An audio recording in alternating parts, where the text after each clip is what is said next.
I understand Reagan had a cabinet meeting today, and they really had a lot of laughs. What if the same man was present at not one, but two mysterious celebrity deaths 11 years apart? Why would a successful journalist's entire file on the Kennedy assassination vanish the same night she died? And how does someone tie their own hands behind their back before accidentally hanging themselves? For 30 years, Johnny Carson invited America's biggest stars into our living rooms. His warm smile and easy laugh made viewers feel like they were watching old friends catch up over coffee. But behind some of these seemingly casual conversations lurked darker fates. A surprising number of Carson's guests would later die under circumstances so bizarre and unexplained that they continue to generate speculation decades later. There's something unsettling about watching these Carson interviews now, revealed a former Tonight Show producer in the original research. You're seeing these vibrant, talented people completely unaware of the strange and sometimes sinister circumstances that would eventually claim their lives. What makes these deaths so haunting is the stark contrast between the controlled, well-lit safety of Carson's stage and the chaotic, often inexplicable circumstances of these guests' final moments. The same celebrities who bantered comfortably under the studio lights would later become crime scenes that continue to baffle investigators. In the next few minutes, we'll explore 7 of Carson's most memorable guests who later met ends so mysterious they continue to generate headlines and investigations years, sometimes decades after their deaths. But first, we need to understand the strange case of a woman who appeared on Carson's show more than 100 times, whose comedic chemistry with the host delighted millions, and whose death on a Mexican beach has become one of Hollywood's most enduring mysteries. 1. Carol Wayne, the mysterious fate of Carson's matinee lady. To millions of Tonight Show viewers in the 1970s and early 1980s, Carol Wayne was immediately recognizable as the buxom, seemingly ditzy matinee lady from Art Fern's Tea Time movie sketches. With her breathless delivery and apparent inability to understand the host's obvious innuendos, Wayne created one of Carson's most beloved recurring characters. Wayne wasn't just another pretty face, explained a comedy historian in the source material. She brought genuine comic timing and a specific kind of wide-eyed innocence that perfectly complemented Carson's sleazy Art Fern character. Their chemistry was remarkable. This professional success stood in stark contrast to Wayne's turbulent personal life. Behind her bubbly on-screen persona lurked financial problems, relationship issues, and according to friends, an increasing dependency on alcohol and drugs. These challenges intensified in 1982 when Carson shortened The Tonight Show from 90 minutes to 60 minutes, eliminating the tea time movie sketches that had been Wayne's primary source of income. In January 1985, 3 years after her last Tonight Show appearance, Wayne traveled to the Mexican resort town of Manzanillo with a companion named Edward Durson. According to Durson's statements to authorities, the two had an argument on January 10th. Durson claimed Wayne, then left their hotel room to take a beach walk, leaving behind her passport and all possessions, and never returned. 3 days later, local fishermen discovered Wayne's body floating in the shallow waters of Santiago Bay, about 12 miles from her hotel. She was 42 years old. The circumstances immediately raised red flags, explained a true crime researcher. Drowning in calm, shallow water is unusual for a healthy adult. Wayne was reportedly afraid of water and not known to swim in the ocean. Add to this the fact that Durson left Mexico immediately after filing a missing person report before her body was even discovered. The official ruling was accidental drowning, but this conclusion has generated controversy. No thorough autopsy was performed in Mexico, leaving questions about potential intoxication or evidence of struggle. The investigation by Mexican authorities was cursory at best. Adding another layer of mystery is Wayne's connection to Edward Durson. In a disturbing coincidence, Durson had also been present at another mysterious death 11 years earlier. In 1974, he had been with actress Diane Linkletter, daughter of entertainer Art Linkletter, on the day she fell to her death from a 6th-floor window in an apparent suicide. The Durson connection creates one of those coincidences that's difficult to dismiss, noted the true crime expert.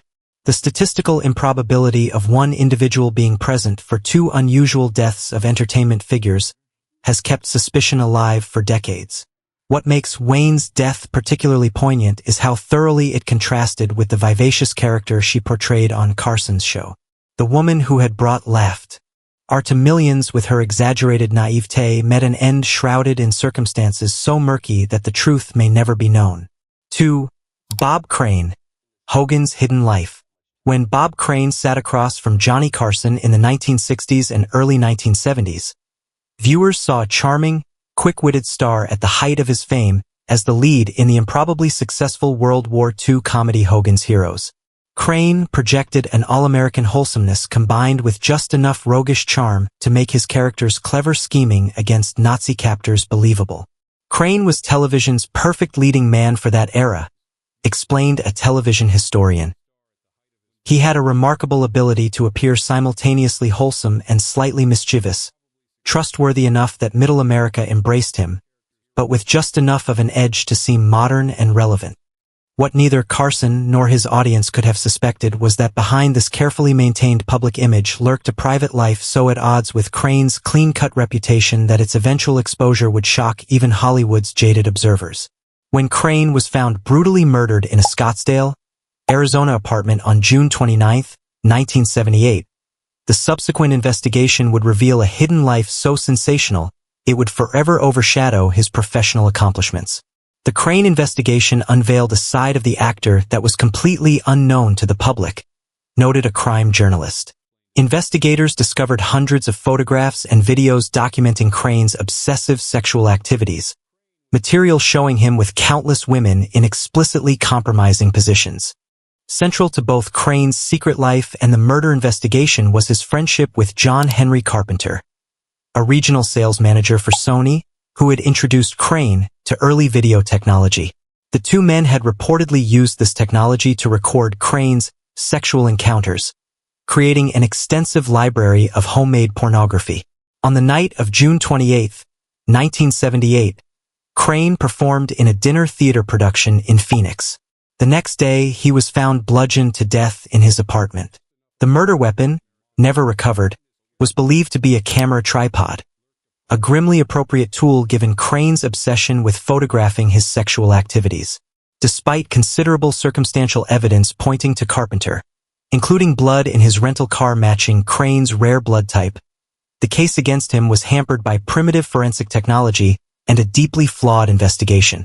After years of legal maneuvering, Carpenter was finally brought to trial in 1994, 16 years after the murder. He was acquitted and maintained his innocence until his death in 1998.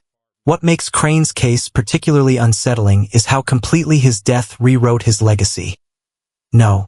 Ted the historian. Before his murder, he was primarily known as the star of a successful sitcom. After his death, he became defined by the lurid details of his secret life and the unsolved nature of his killing. The mystery of who killed Bob Crane has inspired numerous books, documentaries, and even a feature film, 2002's Autofocus. Yet despite all this attention, the fundamental questions remain unanswered, making Crane's death one of Hollywood's most persistent mysteries. He was a revolutionary artist at the height of his powers. A voice silenced too soon. Cook performed A Change Is Gonna Come, a powerful civil rights anthem inspired by his own experiences with segregation. That Tonight Show performance represented a pivotal moment in American popular music, explained a music historian.